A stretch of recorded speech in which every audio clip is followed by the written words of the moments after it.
या कवळ्या कळ्यान माझी लपली नेताजी रवींद्र शिवाजी विकासाची प्रकारे समाजी शेकडो महापुरुष त्या शेकडो महापुरुषांनी जन्म घेतला. कुठे जन्म घेतला? या कवळ्या कळ्यान माझी. कोणत्या कवळ्या कळ्या? माझ्या समोर बसलेल्या कवळ्या कळ्या.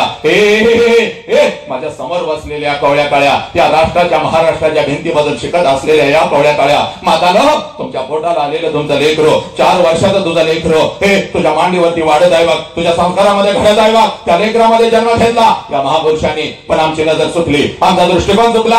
आमच्या मधला माणूस कुठेतरी हरवत चालला. आज आमची लेकरं आई बाबाच्या तोंडावर थुंकू लागली, व्यसनाच्या विळख्यामध्ये अडकू लागली, आई बाबाला पोलीस स्टेशनला उभं करू लागली. का? कारण आमच्या मधला माणूस कुठेतरी हरवला. म्हणून आज तुझ्या समोर उभा आहे. वसंतांकारी आला आणि बघता आम्हाला हसवून गेला, असं होता का म्हणे. वसंतांकारी आला, आमचं मनोरंजन करून गेला, असं होता का म्हणे. आज आलोय तर तुझ्या अंतरंगामध्ये माणुसकीचे ठिणगे टाकून जाणार बघ. ती बसलेल्या प्रत्येकाला सांगतोय, ज्यानं आई बाबाच्या पोटी जन्म घेतलाय त्या प्रत्येकाला सांगतोय, आज एक काम करायचं बघ, पळत पळत घरी जायचं बघ. घरी परत जायचं आणि त्या आईच्या नजरेमध्ये नजर घालायची बघ पोरा. आणि त्या आईला आज पहिला प्रश्न विचारायचा, जो प्रश्न तुम्ही तुमच्या आई बापाला कधीच विचारला नाही. तुम्ही डॉक्टर झाला, तुम्ही इंजिनियर झाला, तुम्ही वकील झाला, आपला तिरंगा चंद्रावरती फडकला, पण ज्या आई बापाने आम्हाला जन्म दिला तो आई बाप मात्र आज कुठेतरी वेदनेमध्ये सडू लागला. म्हणून पोरा तुला सांगतोय बघ, पळत पळत घरी जायचं बघ, त्या आईच्या नजरेमध्ये नजर घालायची बघ. आणि जीवनातलं सगळ्यात मोठं सत्य बोला, घरी गेल्यानंतर त्या घरामध्ये जर दिसल तुला तुझी आई आणि त्या घरात असेल तुझा बाप, तर या जगातला सगळ्यात श्रीमंत माणूस तो आहेस पोरा. या जगातला सगळ्यात श्रीमंत माणूस तो आहे, ज्याच्या डोळ्यासमोर त्याची आई आहे, ज्याच्या डोळ्यासमोर त्याचा बाप आहे. म्हणून पोरानं सांगतो, पळत पळत घरी जायचं, त्या आईच्या नजरेमध्ये नजर घालायची बा. आणि त्या आईला आज पहिला प्रश्न विचारायचा, आई 9 महिने 9 दिवस आई तू मला तुझ्या उदरामध्ये ठेवलंस. आई 9 महिने 9 दिवस आई तू मला तुझ्या उदरामध्ये ठेवलंस. आणि ज्या वेळेला आई तू मला जन्म देत होतीस त्यावेळेला आई तुला किती यातना होत होत्या ग आई, तुला किती वेदना होत होत्या. पळत पळत आज घरी जायचं आणि त्या आईला हा प्रश्न विचारायचा. आणि पोरानो, ज्या क्षणाला हा प्रश्न तुम्ही तुमच्या आईला विचाराल, टच करून तिच्या डोळ्यामध्ये पाणी येईल बघ. हंबरडा फोडल तुझी आई, तुझ्या गळ्यामध्ये पडल तुझी आई. कारण पोरानो, 9 महिने 9 दिवस ज्या वेळेला ती माऊली तुम्हा आम्हाला या उदरामध्ये ठेवत असते आणि ज्यावेळी ती माऊली तुम्हा आम्हाला जन्म देत असते, पोरानो, या विश्वातल्या कितीतरी आयांनी आपला शेवटचा श्वास घेतलाय पोरा. या विश्वातल्या कितीतरी आयांनी आपला शेवटचा श्वास घेतलाय. ती टाचा घासत असते, टाचा घासत असते, ती हंबरडा फोडत असते, ती टाचा घासत असते, ती हंबरडा फोडत असते. आणि समोर उभ्या असलेल्या डॉक्टरांना ती माऊली सांगत असते, साहेब माझा जीव गेला तरी चालेल साहेब, पण माझ्या पोटचं पोरग मात्र वाचलं पाहिजे साहेब, माझ्या पोटचं पोरग मात्र वाचलं पाहिजे. हे पोरानो, आईची ही वेदना तुम्हाला कळाली का? नाही कळाली. याच आई बापाच्या तोंडावर आम्ही थुंकू लागलो. याच आई बापाला म्हणतो, तुला काय कळतं ग? हे पोरे, त्या माऊलीला सगळं काय कळतं बघ. म्हणून आज तू 2 वेळचं अन्न अगदी आनंदात खातीस पोरी. बाप 103 ताप त्या आईच्या अंगामध्ये असतो नालायकानं. 103 ताप त्या आईच्या अंगामध्ये असतो. तरी सुद्धा सकाळी 6 वाजता उठून तुम्हाला ती शाळेसाठी आणि कॉलेजसाठी डबा करून देते. कारण आज जर माझ्या लेकराला मी डबा नाही करून दिला तर माझं लेकरू दिवसभर दुसऱ्याच्या डब्याकडे बघत बसल. माझं लेकरू दिवसभर उपाशी राहील. माझं लेकरो बाहेरचं काहीतरी खाईल. माझं लेकरो आजारी पडाल. 103 ताप त्या माऊलीच्या अंगामध्ये असतो. तरी सुद्धा आपल्या लेकरासाठी सकाळी 6 वाजता उठती. हे पोरांनो, ही आई तुम्हाला कळाली का? नाही कळाली. याच आई बाबाच्या तोंडावर तुम्ही थुंकू लागला. म्हणून आज आलोय बघ तुझ्या समोर. जगातलं सगळ्यात मोठं शिक्षण पोरा आज वहीमध्ये नाही, या काळजावरती लिहून घ्यायचं रे लेकरा. जगातलं सगळ्यात मोठं शिक्षण, ज्या क्षणाला पोरानं तुमचा जन्म झाला, ज्या क्षणाला पोरानं तुमचा जन्म झाला त्या क्षणाला या विश्वामध्ये तुझ्या दोन्ही गालांना जर पहिला स्पर्श कोणी केला असेल आणि तुझ्या दोन्ही गालांचा जर पहिला मुका कोणी घेतला असेल तर त्या माऊलीचं नाव आई आहे पोरा. त्या माऊलीचं नाव आई आहे. आनंदाला त्या देव माणसाचं नाव बाप आहे. हा बाप आम्ही विसरू लागलो, ही आई आम्ही विसरू लागलो. म्हणून आज तुझ्या समोर उभा आहे बघ पोरा. बघ जास्त वेळ मी घेत नाही बघ पोरी, तू तुझी ओळख विसरलीस बघ. या राष्ट्रातल्या लेखीला मी सांगतोय, हे पोरी तू तुझी ओळख विसरलीस बघ. तुका म्हणे होय मनाशी संवाद, हा संवाद तुझा संपला बघ पोरी. बुडता हे जन न देखवी डोळा, म्हणून कळवळा येत असे. तुकोबारायांचा आदेश आहे पोरी. म्हणून आज तुझ्या समोर उभा आहे. तू तुझी ओळख विसरलीस म्हणून एखादा हरामखोर कुत्रा तुझ्या आयुष्यामध्ये येऊ लागला, तुझ्या आई बाबाच्या तोंडावर तुला थुंकायला सांगू लागला, तुझ्या शरीराचा उपभोग ठेवू लागला, तुझ्या शरीराचे तुकडे तुकडे करू लागला. कारण तू कोण आहेस हेच तू विसरून गेली. मार्कांचे ढीग आम्ही रचले, आम्ही डॉक्टर झालो, इंजिनियर झालो, पण संस्कार आई बाप राष्ट्र आणि धर्म आम्ही कुठं तर पायाखाली ठेवू लागलो. म्हणून आज तुझ्या समोर उभा आहे पोरी. तुला तुझी ओळख तयार करून देतो बघ. पुण्याच्या रस्त्यावरून एक माता हातामध्ये पिशवी घेऊन चालत होती बघ. पुण्याच्या रस्त्यावरून एक माता हातामध्ये पिशवी घेऊन चालत होती बघ. पिशवीमध्ये एक लुगडं होता, अंगावरती एक लुगडं होता, एवढीच तिची संपत्ती होती बघ. पुण्याच्या रस्त्यावरून ती माता चालत होती. जेवढ्या वेदना तिच्या शरीराला होत होत्या त्याच्या कितीतरी पटीने वेदना तिच्या मनाला होत होत्या. समाज तिच्या अंगावरती शेण फेकत होता, चिकन फेकत होता, दगडांचा मारा करत होता. एका पडक्या वड्यामध्ये ती जात होती बघ. अंगावरचा शेणाने आणि चिखलाने माखलेलं लुगडं दूर करत होती. पिशवीतला लुगडा अंगावरती चढवत होते आणि समोर बसलेल्या त्या 8-10 लेकींना ती माझी सावित्री आई शिकवत होती. म्हणून या देशामध्ये लाखो सावित्री आई तयार झाल्या, पुरुषांच्या खांद्याला खांदा लावून लढू लागल्या. ए पोरी, ती सावित्री आई म्हणजे तू आहेस बघ पोरी. तू एवढी स्वस्त नाहीस का कुठल्या तर हरामखोर कुत्र्यानं यावं, तुला खोट्या प्रेमाच्या जाळ्यामध्ये फसवावं, तुझ्या आई बाबाच्या तोंडावर तुला थुंकायला लावावं, तुझ्या शरीराचा उपभोग घ्यावा. आणि त्या नालायक हरामखोराच्या वासना शांत झाल्यानंतर बोरी तुझ्या शरीराचे तुकडे तुकडे करावे, कुत्र्या मांजरांना खायला घालावे. वेळ पडली तर मिक्सर मध्ये घालून तुला बारीक करावं. बोरी मिक्सर मध्ये घालून तुला बारीक करावं. परदेशामध्ये तुला विकावं. एवढी स्वस्त नाहीस पोरी तू. छत्रपती शिवाजी राजांना जन्म देणारी आऊ जिजाऊ म्हणजे तू आहेस पोरी. ही तुझी खरी ओळख आहे बघ. आजपासून ती ओळख कधीच विसरायची नाही. पोरा, बापाच्या उंची एवढी आपली उंची झाली नालायक. बापाच्या उंची एवढी आपली उंची झाली आणि बापाचा चप्पल आपल्याला बसायला लागला म्हणजे बापा एवढ्या वेदना आपण कधीच सहन करू शकत नाही पोरा. बाप सांगतो पोरग माझ्या उंची एवढं झालं, बाप सांगतो पोरग माझ्या खांद्याला खांदा लावतं आणि तेच पोरग ज्या वेळेला आपल्या बापाला लाचार करतं, तेच पोरग व्यसनाच्या विळख्यामध्ये अडकतं, तेच पोरग ज्या वेळेला रमी खेळतं, तेच पोरग सोशल मीडियावरती आपलं आयुष्य उद्ध्वस्त करतं.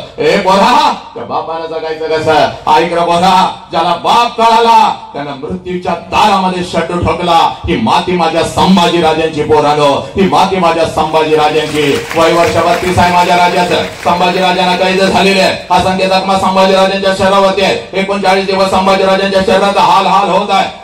मृत्यूच्या दारामध्ये माझा संभाजीराजा उभा आहे. मृत्यू सुद्धा थरथर थरथर कापत आहे. मृत्यू सुद्धा थरथर कापत आहे. अमावस्याला सुद्धा घाम सुटलेला आहे आणि मृत्यूच्या दारामध्ये माझ्या संभाजीराजांना औरंगजेब म्हणतो, संभा हम तुम्हारी जान बख्श देंगे संभा, हमें चाहिए सिर्फ तेरे पिता का स्वराज्य, वो हमारे चरणों में रहा, हम तुम्हारी जान बख्श देंगे.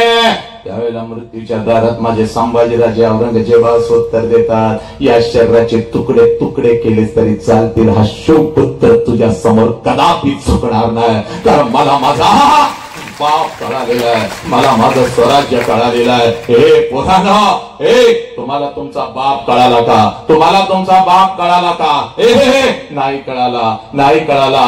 नालायक. म्हणून आज तुझ्या समोर उभा आहे बघ पोरा, आज तुझ्या समोर उभा आहे. इकडं बघ. आईला पहिला प्रश्न विचारणार. अरे आईला पहिला प्रश्न विचारला ना, आई तुला किती वेदना होतात? त्याच आईला आज दुसरा प्रश्न विचारायचा पोरा. जास्त वेळ तुझ्या आयुष्याची घेत नाही. घड्याळीची फक्त पोरा 30 मिनिट. आई पोरी, ज्या माऊलीला पहिला प्रश्न विचारलास, आई तुला किती वेदना होत होत्या ग, त्याच आईला पोरानो आज दुसरा प्रश्न विचारायचा. कारण या प्रश्नाच्या तळाला लपलेला आहे तुझा बाप, या प्रश्नाच्या तळाला लपलेला आहे तुझ्या आयुष्याचा उत्तर. पोरीनो शिकला, मोठं झाला, लाखो करोड रुपये उद्या कमवाल, आनंदानं थाटामाटानं तुमचा संसार कराल, पण आईची वेदना, बापा वेदना तुला कळणं काळाची गरज आहे बघ. म्हणून आज तुझ्या समोर उभा आहे. कुठलंही पुस्तक तुला हे सांगणार नाही बघ पोरी, कोणतं विद्यापीठ तुला शिकवणार नाही. आणि म्हणून तुला सांगतोय, 25 वर्षापूर्वी तुझ्या आईच्या मस्तकी अक्षता पडल्या पोरी. तुझ्या आईचं लग्न तुझ्या बापाबरोबर झालं आणि ज्या क्षणाला तुझ्या आईचं लग्न तुझ्या बापाबरोबर झालं त्या क्षणाला कशाचाही विचार न करता त्या माऊलीनं एका क्षणात तिच्या आईला सोडून दिलं. त्या माऊलीनं एका क्षणात तिच्या बापाला सोडून दिलं. सगळं घरदार सोडून दिलं. सगळं आपलं बालपण तिनं पायाखाली घेतलं. आपल्या आनंदाचा विचार तिनं क्षणभर सुद्धा केला नाही. आणि ती माऊली तुझ्या वडिलाचा हात धरून तिच्या सासरी आली. आणि सासरी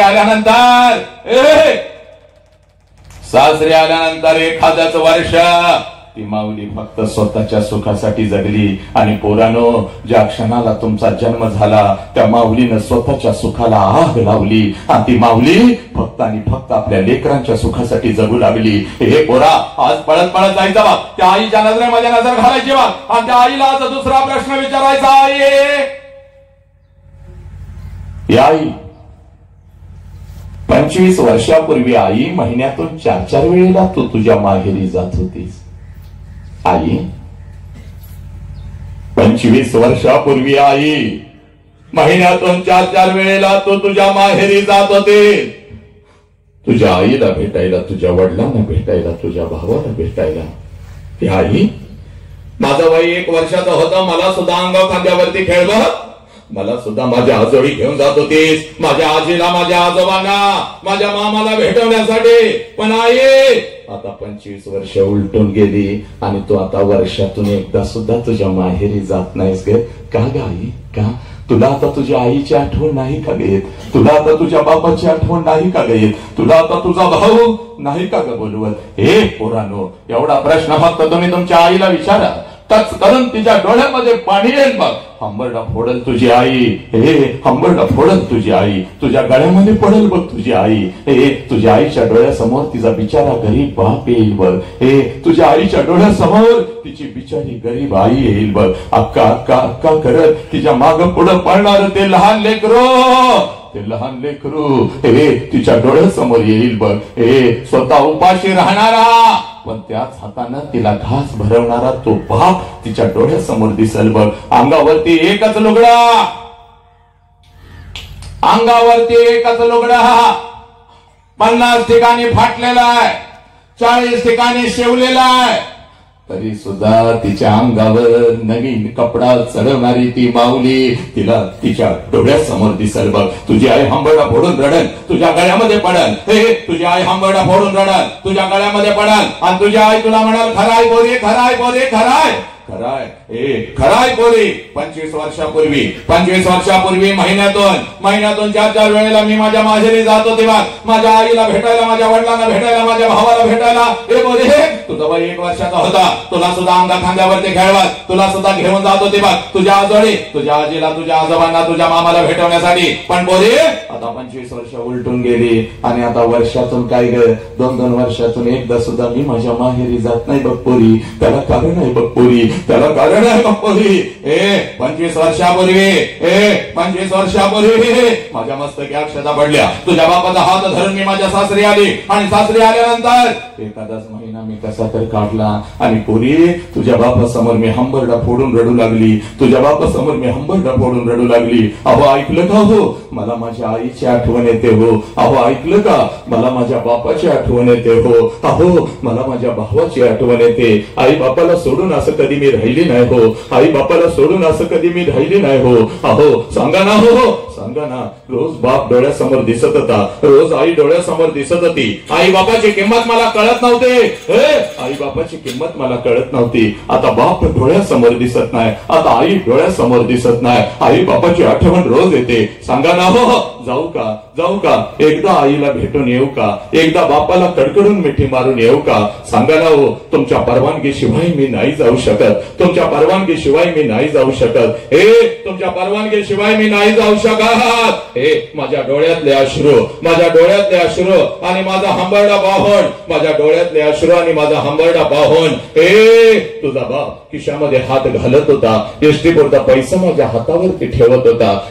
तुझा बाप खिशामध्ये हात घालत होता, एसटीपुरता पैसा माझ्या हातावर ठेवत होता आणि मला म्हणत होता, जा रडू नको, असा हंबरडा फोडू नको, जा तुझ्या आईला भेटून ये, जा तुझ्या वडिलांना भेटून ये. पण ऐक, पहिल्यांदा चाललेस म्हणून पाठवतोय बघ. सारखं सारखं तुला आता जाता येणार नाही बघ. आणि जर सारखं सारखं जायचं असेल तर कायमच तिकडे निघून जायचं, परत इकडे यायचं नाही बघ. हे पोरी आता जा. तुझ्या बापाचा हा बंगला थाट माट बघू नको. त्यावेळेला एका जुन्या पत्र्याच्या घरामध्ये आम्ही राहत होतो. तुझ्या बापाकडून एसटी वरचा पैसा मी घेत होते बा. तुझ्या बापाकडून एसटी वरचा पैसा मी घेत होती. हातामध्ये 2 पिशव्या घेत होती. एसटी मध्ये मी बसत होती बा. एसटी माझ्या माहेरी येत होती बा. तोपर्यंत आई बापाच्या प्रत्येक श्वासाला जीव लावा. जोपर्यंत आई बापाचा श्वास सुरू आहे, आई बापाच्या प्रत्येक श्वासावर प्रेम करा. एकदा का आई बापाचा श्वास निघून गेला, भिंतीवरचा बाप कधीच खाली येऊन आपल्याला मिठीत घेत नसतो पोरा. आणि भिंतीवरची आई कधीच आपल्या गालाचं मुख घेत नसती. कार्ट्या, अगोदर काहीतरी खाऊन घे रे. तुझ्यासाठी मी सकाळपासून उपाशी आहे. हा आवाज स्वयंपाकघरातून कधीच आपल्या कानावरती येत नसतो पोरांनो. उद्या डॉक्टर व्हाल, उद्या इंजिनियर व्हाल, उद्या वकील व्हाल, उद्या लाखो आणि करोड रुपये कमवाल. आणि ते लाखो आणि करोड रुपये त्या तिरुपतीच्या चरणावर जरी तुम्ही ओतले, आणि ते लाखो आणि करोड रुपये त्या शिर्डी साईबाबाच्या चरणावर जरी तुम्ही ओतले, तर तो शिर्डीचा साईबाबा, तो तिरुपती, तुझा गेलेला बाप तुला परत नाही आणून देऊ शकणार पोरा. म्हणून तुला सांगतोय, तुझ्या आयुष्यामध्ये तुझा एकच देव आहे, ज्या देवाचं नाव सला बाप आहे पोरा. आणि तुझ्या आयुष्यामध्ये तुझी एकच देवी आहे, ज्या देवीचं नाव आई आहे. ज्या देवीचं नाव आई आहे. हा बाप आम्हाला कळाला का? नाही कळाला. पोरी, बापाची टाच कधी हातामध्ये घेतलीस का ग? बापाची टाच कधी हातामध्ये घेतलीस का पोरी? 100 भेगा पडल्यात बघ तुझ्या बापाच्या टाचाला. अगं पहाटाच्या थंडीमध्ये जेव्हा तू झोपलेली असतेस ना ग पोरी, तेव्हा तुझा बाप तुझ्यासाठी कुठल्या तर शेतात पिकाला पाणी पाजत असतो. कारण माझी पोरगी शिकते, माझी पोरगी इंजिनियर होणार आहे, माझी पोरगी डॉक्टर होणार आहे, माझं पोरग ऑफिसर होणार आहे. पण त्याच आई बापाच्या तोंडावर तुम्ही थुंकू लागला. त्या आई बापानं फक्त मोबाईल नाही दिला म्हणून तुम्ही आत्महत्या करू लागला. नालायकानो, नालायकानो. वडिलांच्या नावावरून मित्रांना बोलवता काय? त्या शिक्षकांची टिंगल काय करता? अरे लाज वाटली पाहिजे. त्या IPLच्या रना मोजत बसलो रे हरामखोरानो आम्ही. त्या IPLच्या रना मोजत बसलो. यानं एवढ्या रना काढल्या आणि त्यानं तेवढ्या रना काढल्या. त्यांच्यासाठी आम्ही टाळ्या वाजवत बसलो. पण नालायकानो, तुझ्या जन्मापासून तुझ्या बापानं तुझ्या गावच्या रस्त्यावर किती रना काढल्या, किती टाचा झिजवल्या तुझ्यासाठी नालायका. म्हणून आज तू उच्च शिक्षण घेतोयस. त्या बापाच्या डोळ्यात धूळ झोपताना ग पोरीनं तुम्ही, पप्पा तुला काही कळतं म्हणताना, ज्या आई बापाच्या शिक्षकाच्या डोळ्यामध्ये धूळ झोपून वाटेल ते नालायक. आईला धमकी देतेस ना, मला मोबाईल दे नाही तर मी काहीतरी करून घेईन, जीवाचं बरं वाईट मी शिकणार नाही. अगं अन्नाच्या ताटावरून तुझा बाप उठतो पोरी. माझी पोरगी डॉक्टर होणार आहे, ब्रँडेड आयफोनच तिच्या हातामध्ये पाहिजे म्हणून 10% तुझ्या बापानं पैसे काढल्यात पोरी. आणि त्याच मोबाईलच्या माध्यमातून कुठला तर हरामखोर कुत्रा येतो. लाज वाटली पाहिजे, लाज. आमच्या आधीच तर त्या फक्त आपला आई बाप दिसावा आपल्याला. आई बाप, this is the biggest education in this world. I'm telling you, just listen to me, nothing else. सांग पोरा, सांग बापाला जर कळालं माझं पोरग असं असं करतंय, माझं पोरग हे ते बापानं तिथे जगायचं. पोलीस स्टेशनला बापाला उभं करू लागला. कार्ट्यानं 8वी 9वी 10वीच्या पोरी. जीव तुटतोय बघ. या राष्ट्राची प्रत्येक लेख आपली लेख. छत्रपतींचा आदेश आहे आम्हाला. आणि जो छत्रपतीला मानतो नालायकानं, तुम्ही आज ऐकलंच पाहिजे पोरांनो.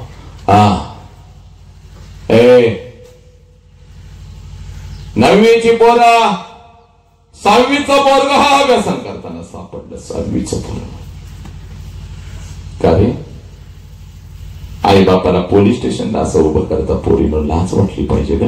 हे बाप, पोलीस स्टेशनला असा बाप उभा आहे, बापाच्या पाठीमागे तुझी आई उभे, पोलीस स्टेशनची जमीन सगळी अश्रूनं भिजवलेली आहे, बापाचा शर्ट भिजलाय, आईचा पदर भिजलाय, आईला बोलता येत नाही, हंबरडा फोडून तुझा बाप पोलिसांना सांगतोय, साहेब काय वाटेल ते करा साहेब, माझ्या पोरगीला शोधून काढा साहेब, माझ्या पोरगीला शोधून काढा, 2 दिवस झालं शाळेला म्हणून गेली, 2 दिवस झालं कॉलेजला म्हणून गेली आणि माझी पोरगीच घरी परत आली नाही साहेब. ए पोरीनो, या सोशल मीडियाच्या माध्यमातून कोणतरी हरामखोर कुत्रा तुझ्या आयुष्यामध्ये येतो, त्याच्याबद्दल 0% तुला माहिती, तुझ्यापेक्षा वयानं 10 वर्षानं मोठा नालायक हरामखोर कुत्रा, मावाडा गांजाडा, स्वतःची अंडरपॅन्ट घेण्याची ज्याची लायकी नाही असा कुठला तर कुत्रा फसवा येतो, नको ते तुला दाखवतो, त्याची गाडी भाड्याची साला हराम कोणाकडे पेट्रोलला पैसे नाहीत असा कुठला तर कुत्रा तुला फसवतो आणि त्या नालायक कुत्र्यासाठी 20 वर्षाच्या आई बापानं तुम्हाला तळहाताच्या फोडासारखं जपलं, त्या आई बाबाच्या तोंडावर थुंकून टच करून निघून जाताना तुम्हाला लाज नाही का वाटत पोरीनं? हे प्रेम आहे का ग पोरी? जे प्रेम तुझ्या आई बाबाला पोलीस स्टेशनला उभं करतं ते प्रेम आहे का? जे प्रेम तुला सगळं खोटं खोटं सांगतं ते प्रेम आहे का? जे प्रेम आहे, जे प्रेम तुझ्या शरीराचं तुकडं करतं, जे प्रेम तुझ्या शरीराचा उपभोग घेतं, तुला परदेशामध्ये विकतं, ते प्रेम आहे का ग पोरीनं? ते प्रेम आहे का? हे पोरी, हे प्रेम नाही पोरी, हे प्रेम नाही पोरी. हे बाप, ए पोरी, तुझ्या बापानं लहानपणापासून तुझं काहीच वाईट केलं नाही बघ, तुझ्या मनाच्या विरोधात तर काहीच केलं नाही. अगं तुला चप्पल घ्यायचं असेल तरी तुला विचारतो, दीदी आवडलं तर घे. पेन घ्यायचं असेल, दीदी हा पेन घेऊ का जो पेन घेऊ? अगं वस्तूंच्या साठी जर तुला विचारत होता तर तुझ्या आयुष्याचा निर्णय तो एकटा कसा घेईल? हे पोरी, म्हणून तुला सांगतोय बघ, हे प्रेम नाही, हे तुझं शिकण्याचं वय आहे. या वयामध्ये शिकून तू फक्त स्वतःच्या पायावर उभे राहा. तुझ्यासाठी राजकुमारानं उभी करण्याची ताकद तुझ्या आई बापामध्ये आहे पोरी, तुझ्यासाठी राजकुमारानं उभी करण्याची ताकद तुझ्या आई बापामध्ये आहे. पण त्याच आई बाबाच्या तोंडावर तुम्ही थंकू लागला पोरीनं, त्याच आई बाबाला पोलीस स्टेशनला तुम्ही उभं करू लागला.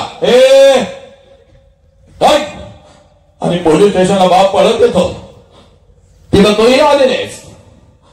पोलीस मध्ये समजावून सांगा जरा तुमच्या लेकीला बघू, काय ऐकलं तर तुझा बाप 4 प्रतिष्ठित लोकांना घेऊन येतो, दीदी पोरग चुकीचं आहे, दीदी पोरग चांगलं नाही, पोरग चांगलं असतं तर मी तुला सांगितलं असतं, दीदी मी सांगितलं असतं, पोरग खोटं बोलतोय, दीदी चल घरला, माझ्यासाठी राहू दे, तुझ्या आईसाठी तर चल पोरी, सगळं आयुष्य उधळलं तुझ्यावरती, दीदी चल घरला. तेव्हा पोलिसांना सांगता, या माणसाला मी ओळखत नाही म्हणून, माणसाला ओळखत नाही, या बापाला ओळखत नाही, तो कुत्रा तुमचा झाला.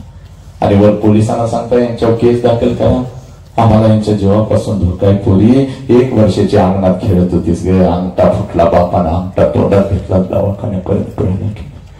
अगं घेऊन फिरत होता खांद्यावर माझं पाखरू, माझं कोकरू म्हणून, आणि ते कोकरू बापाचा गळा कापत. कारण पोरानं छत्रपतींची माती झाला, या मातीमध्ये आमच्या लेकीनं तुम्ही फसवता, तुम्ही ही व्यसनाच्या विळख्यामध्ये अडकता पोरीनं. तुम्ही यासाठी बाबासाहेबांनी तुला स्वातंत्र्य दिलं नाही, प्रेमाच्या विरोधात तर नक्कीच नाही बघतोरी.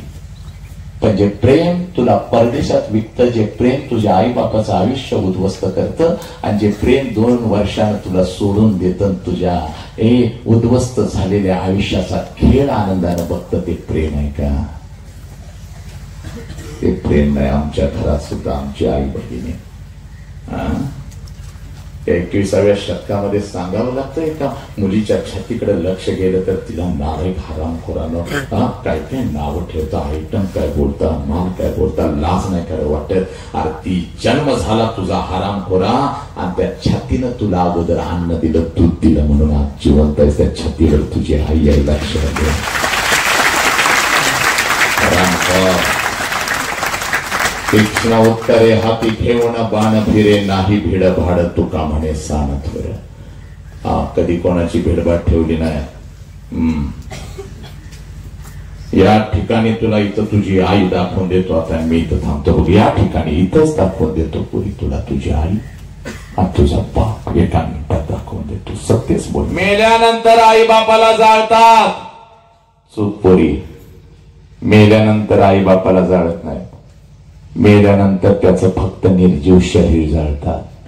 पण जर आपल्यामुळे आपल्या आई बापाला मान खाली घालावी लागली तर जिवंतपणे आई बापाची चिता रोज घरात जळत असते, रोज आपला आई बाप मरत असतो. आणि हात जोडून सांगू का, या विज्ञान युगामध्ये जिवंतपणीचं मरण लय वाईट पोरीनो. ना जगता येतं साला, ना मरता येतं. जिवंतपणीचं मरण लय वाईट, लय वाईट. स्वामी तिन्ही जगाचा आई विना भिकारी. ही आई जर आमच्या आयुष्यामध्ये नसती ना ग पोरीनो, छत्रपती नसते, बुद्ध नसते, तू नसतीस, मी नसतो, कोणीच नसतं. पण या आईच्या मायेच्या प्रेमाच्या वटवृक्षाखाली एक छोटस रोपटं वाढतंय बघ पोरी. ज्या रोपट्याचं नाव साला बाप आहे बाप. आणि हा बाप आज तुझ्या समोर उभा आहे बघ पोरी. आजपर्यंत आम्हाला असं वाटलं माझ्या आईलाच माझ्या वेदना कळाल्या, माझी आईच माझ्यासाठी रडली. 100% नाही, 1,00,000% खरं आहे, 1,00,000% खरं आहे.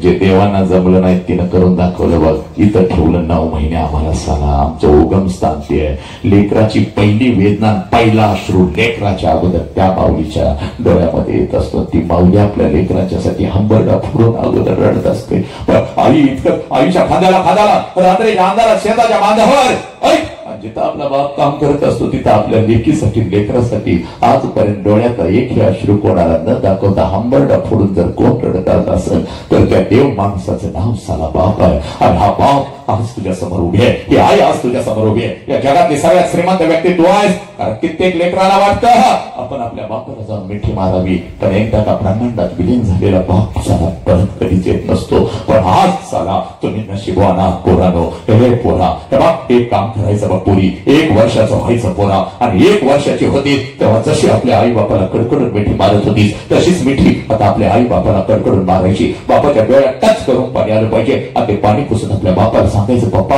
आजपर्यंत मी सांगू शकले नाही पण आज तुम्हाला सांगते माझा तुमच्यावर लय जीव आहे पप्पा, माझा तुमच्यावर लय जीव आहे. जोपर्यंत मी सांगत नाही तोपर्यंत ती मिठी सोडायची नाही. तुझ्या समोर तुझा आई बाप उभा आहे. जा पोरी पळत चाल, जा वरते पळत जा तुझ्या बापाला मार पोरी, जा पळत तुझ्या आई बापाला कडकडून मिठी मार. जा पोरा चाल बाळ, जिथं तुझा आई बाप उभा आहे तिथं पळत पळत जा. त्या देव माणसाला अगोदर मिठी मार पोरी, त्या माऊलीला अगोदर मिठी मार पोरी. जा तुझ्या बापाला अगोदर कडकडून मिठी मार पोरी, तुझ्या बापाला अगोदर कडकडून मिठी मार. मार पोरे, तुझ्या बापाला कडकडून मिठी मार. सांग मला पोरी, सांग त्या बापाच्या डोळ्यातले अश्रू खोटे आहेत का मला सांग पोरी. अगोदर सांग, सांग ती रडणारी माऊली खोटी आहे का पोरी, ती रडणारी माऊली खोटी आहे का सांग पोरा. या आई बापाच्या डोळ्यातले अश्रू खोटे आहेत का सांग, सांग मला. या बापाचे तुझ्यासाठी राम राबला, व्याजानं पैसे काढलं, ही बापाची चूक आहे का पोरा, ही बापाची चूक आहे का. काय चूक आहे या बापाची. या बापाला पोलीस स्टेशनला हरामखोराला उभं करणार का, कुठल्या तर कुत्र्यासाठी बापाच्या तोंडावर तुम्ही थुंकणार का सांगा मला पोरानं. हे आत्महत्या करशील का नालाय का. या बापानं जगायचं कसं, व्यसनाच्या विळख्यात अडकणार का. सगळ्या पोरा पोरीना हे चला पाया पडा बापाच्या, चल चूक पोरी चल चूक, पाया पड डोका टेका पोरी चाल. आईच्या डोका टेका, बापाच्या डोका टेका. हा तुझा देव आहे बघ पोरी, हा तुझा पांडुरंग आहे बघ, हा तुझा खरा विठ्ठल आहे बघ पोरी, हा तुझा खरा विठ्ठल आहे. हे देवळातला देव मेला, अंतरीचा हा तुझा देव आहे बघ पोरी. चला चला सगळ्यांनी आपला उजवा हात वरती करा, चला डोक्यावरती ठेवा, ठेवा डोक्यावरती. डोळं झाक पोरी, चाल पोरा डोळं झाक, झाक 1 मिनिटासाठी डोळं झाक, चल 1 मिनिटासाठी डोळं झाक झाक. चला डोळ्यासमोर आणा तुमच्या बापाला, आणा चला लवकर. डोळ्यासमोर आणा तुमच्या बापाला, आणा डोळ्यासमोर आणा तुमच्या बापाला. नाही जिवंत नाहीये, या ब्रह्मांडामध्ये विलीन झाले. कडकडून मिठी मारा, कडकडून मिठी मारा, मिठी मारा कडकडून मारा. कदाचित माझ्या हातून काही चुका झाल्या असतील, मला माफ करा पप्पा, पण माझा तुमच्यावर लय जीव आहे. हे पोरीना आणा बापाला डोळ्यासमोर, आला का बाप, ए पोरा आला का बाप डोळ्यासमोर. आता मार कडकडून त्या बापाला भेटे आणि सांग बापाला पप्पा मी व्यसन करणार नाही पप्पा, मी आत्महत्या करणार नाही पप्पा, माझा जीव गेला तरी चालेल पप्पा, पण मी आत्महत्या करणार नाही, मी व्यसन करणार नाही पप्पा. पप्पा आय लव्ह यू. पोरीनं सांगा पप्पा मी तुम्हाला पोलीस स्टेशनला कधीच उभं करणार नाही, मी शिकणार पप्पा, मी स्वतःच्या पायावर उभे राहणार पप्पा. आय लव्ह यू पप्पा, माझा तुमच्यावर लय जीव आहे, घ्या शपथ.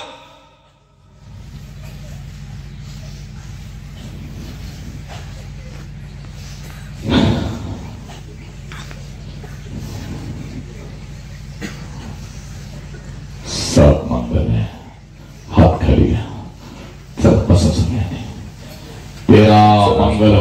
या राष्ट्राला जपा, आई बापाला जपा, आई बापानं दिलेले सुंदर शरीर या शरीराला जपा.